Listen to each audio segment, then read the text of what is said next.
मंचासीन गणमान्य जन, हालांकि मेरी आवाज बैठी हुई है, मैं जुकाम से ग्रसित हूँ, लेकिन फिर भी औचक आमंत्रण को मैं अस्वीकार नहीं कर पा रही हूँ, इसलिए मैं यहाँ सहर्ष आ गई। तो मंचासीन गणमान्य जन, डॉक्टर जितेंद्र नाथ मिश्र जी, जो बहुत पुराने हम सबके स्नेही साथी मित्र अभिभावक से रहे हैं, डॉक्टर राम सुधार जी, डॉक्टर नीलकंठ तिवारी जी, डॉक्टर अनुराग यादव को भी हम सब बहुत पुराने समय से जानते हैं, इसलिए छोटे भाई जैसे ही प्रतीत होते हैं। और संस्कृत विभाग से जो गणमान्य व्यक्ति उपस्थित हैं, उनके प्रति भी मैं हार्दिक अभिनंदन स्वागत व्यक्त करती हूँ। मित्रों, जयशंकर प्रसाद पर कुछ बोलना, कुछ बोलना, सोचना, यह मेरे लिए बहुत मुश्किल इसलिए नहीं है कि मैंने जब परास्नातक में विशेष कवि के रूप में जयशंकर प्रसाद को लिया था, तो मैंने उनके संपूर्ण साहित्य का अध्ययन किया था। हालांकि यह लगभग 35-40 वर्ष पहले की बात हो गई, बहुत कुछ छूट गया, लेकिन जयशंकर प्रसाद को इस रूप में स्मरण करना, उनके साहित्य पर, उनके कृतित्व पर कुछ व्याख्यान देने का अवसर मिलना, यह सौभाग्य की बात है। राम सुधार जी ने आमंत्रित किया, मुझे बड़ी प्रसन्नता हुई। सांस्कृतिक चेतना के संवाहक जयशंकर प्रसाद के उपलक्ष्य में यह जो आयोजन हो रहा है, यह निश्चित रूप से हम सब के लिए गौरव का विषय है। छायावाद का जब शतवार्षिकी मनाया जा रहा था पिछले 2 साल पहले 1920 में, तो मैंने यह बीड़ा उठाया था कि शहर से सबसे पहले मैं छायावाद पर कार्यक्रम आयोजित करूंगी, और वह मैंने किया था हिंदुस्तान एकेडमी के सहयोग से, और बहुत ही अच्छा कार्यक्रम हुआ था। और जब छायावाद की बात होती है तो जाहिर सी बात है कि सर्वप्रथम जयशंकर प्रसाद का स्मरण होता है। जयशंकर प्रसाद जी की जो रचनाएं हैं, वह रचनाएं दिग दिगंत में हमेशा गूंजती रहती हैं। उनकी कविताओं का हम बार बार पाठ करते हैं। कोई कवि बड़ा तब होता है जब उसकी कविताएं हमारे जीवन में, हमारे मनोनुभूतियों के उतार चढ़ाव में, या कहीं कोई कठिनाई जीवन में आती है, तो उनकी अगर पंक्तियां अकस्मात हमारे मुंह में आ जाती हैं, जबान पर आ जाती हैं, या चित्त में घूम जाती हैं, तो उससे निश्चित रूप से यह प्रकट होता है, यह कभी कोई साधारण व्यक्ति नहीं है जब वह विश्व मानवता की बात करते हैं। अगर आज के दौर पर हम जयशंकर प्रसाद की कविताओं का अवगाहन करें, तो मुझे ध्यान आ रहा है कि शक्ति के विद्युत कण जो व्यस्त विकल्प बिखरे हैं, हो निरुपाय, समन्वित करें उनका समस्त, विजयनी मानवता हो जाए, जिसकी बार बार चर्चा हुई। क्या आज का जो संदर्भ है, क्या आपको नहीं लगता है कि बहुत सी टूट फूट की स्थितियां बन रही हैं? हम भारतवासी क्यों टुकड़ों में बट रहे हैं? हमें समन्वित होकर अपने देश के विकास के लिए और विश्व को एक अलख देने के लिए, ज्योति देने के लिए एकजुट क्यों नहीं होना चाहिए? यह चिंता स्वाभाविक रूप से होती है, और जयशंकर प्रसाद बार बार आते हैं कि नहीं, इस तरह से सोचना चाहिए।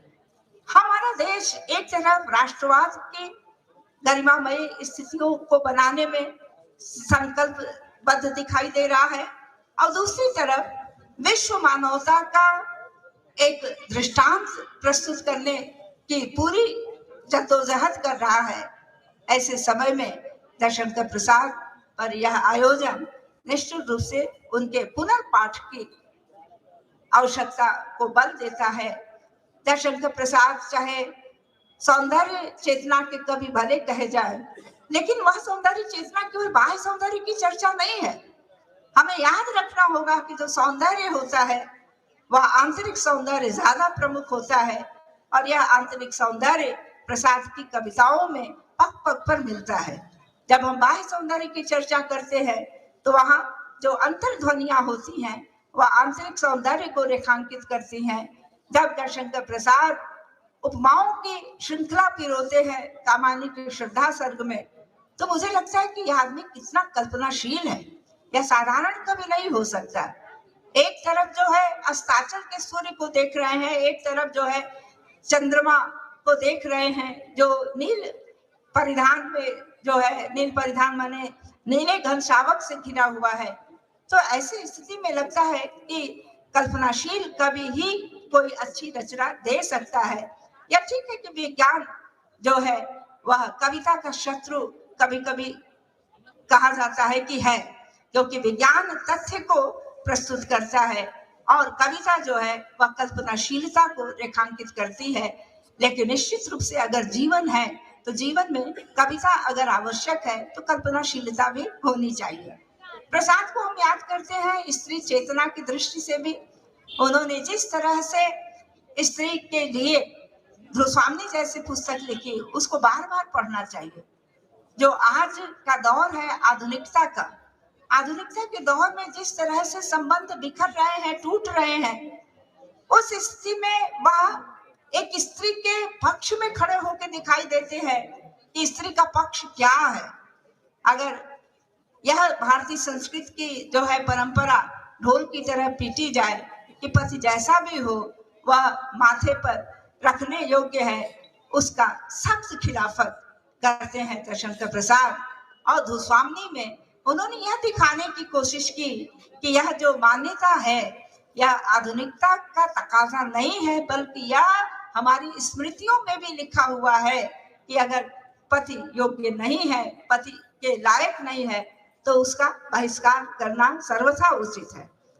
हम जब देखते हैं कि हमारी आजादी की देश की स्थिति थी, जब तमाम स्वतंत्रता संग्राम सेनानी, चाहे क्रांतिकारी हो, चाहे अहिंसा के पुजारी हो, और चाहे जिस भी रूप में देश को आजाद कराने के लिए प्रयत्नशील हो, उस समय जयशंकर प्रसाद स्वतंत्रता का गुहार करते हैं।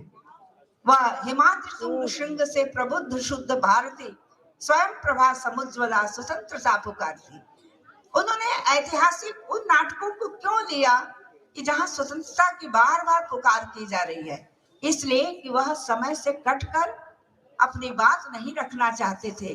कोई भी कवि रचनाकार सशक्त तभी होता है जब वह अपने समय को दिशा देने की कोशिश करता है, अपने समय को जो है शब्द देना चाहता है संघर्षशीलता के लिए। ऐसे समय में बार बार हमारे जयशंकर प्रसाद एक नाटककार के रूप में हमारे समक्ष उपस्थित होते हैं और बार बार जो है सोचने विचारने के लिए दिशा देते हैं। कामायनी जो उनकी महत्वपूर्ण रचना है, जिसका प्रकाशन 1936 में हुआ था, जो आधुनिक कविता का एक प्रमुख महाकाव्य है, उस अगर कामायनी में एक श्रद्धा के चरित्र का अंकन करिए, चरित्रांकन करिए, तो लगता है कि जिस तरह से जयशंकर प्रसाद आधुनिकता के जो शाश्वत सत्य हो सकते हैं, मूल्य हो सकते हैं, उससे ओतप्रोत होकर वह श्रद्धा का निर्माण कर रहे हैं। श्रद्धा पढ़ने लिखने वाली लड़की है, श्रद्धा उन्मुक्त गगन के नीचे विचरण करती है। वह देखना चाहती है कि प्रकृति क्या है, प्राकृतिक सौंदर्य क्या है, यह जीवन क्या है, और इस दिशा में वह आगे बढ़ती है और बढ़कर वह मन को बार बार प्रेरित करती है कि वह जीवन के प्रति अनुकूलन का भाव रखे। जीवन जो है निवृत्ति मूलक नहीं है, जीवन के प्रति प्रवृत्ति मूलक दृष्टि होनी चाहिए।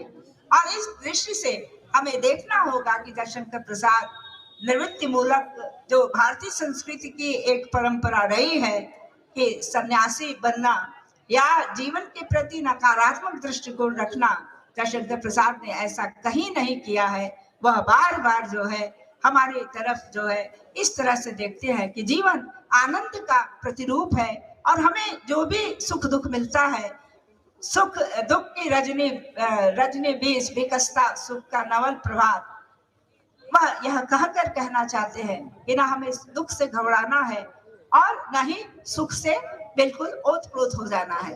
जब वो कहते हैं मनु के लिए कि एक तुम यह विस्तृत भूखंड, श्रद्धा के माध्यम से, एक तुम यह विस्तृत भूखंड, विपुल वैभव से भरा अमन, कर्म का भोग, भोग का कर्म, यही जड़ चेतन का आनंद। तो वह जो भाग्यवाद है उस पर भी अपनी टिप्पणी देते हैं, जोरदार टिप्पणी, और वह यह दर्शाना चाहते हैं कि कर्म भाग्य सब जो है व्यक्ति की क्रियाशीलता में ही निहित है। इस तरह से हम कई पक्ष में, चाहे सांस्कृतिक चेतना की दृष्टि हो या वैयक्तिक स्वतंत्रता की बात हो, चाहे स्त्री स्वतंत्रता की बात हो, और चाहे जो है राष्ट्रवाद के प्रति पक्षधरता की बात तो नहीं करते हैं, विश्व चेतना की बात करते हैं। वह जो है विश्व तेजस के कवि दिखते हैं, और आगे उनका प्रभाव हमें मुक्ति बोध में भी दर्शन करने का मिलता है, अवसर मिलता है। वह जब विश्व चेतना की बात करते हैं तो लगता है कि मुक्ति बोध कहीं ना कहीं प्रसाद से प्रभावित थे, और शायद इसीलिए उन्होंने कामायनी का पुनर्विवेचन किया था। मैं बहुत ज्यादा समय लेना मुझे उचित नहीं लग रहा है, क्योंकि वक्ता गण बैठे हुए हैं, और मैं अपनी बात को यहीं विराम देती हूँ। धन्यवाद, आभार, नमस्कार।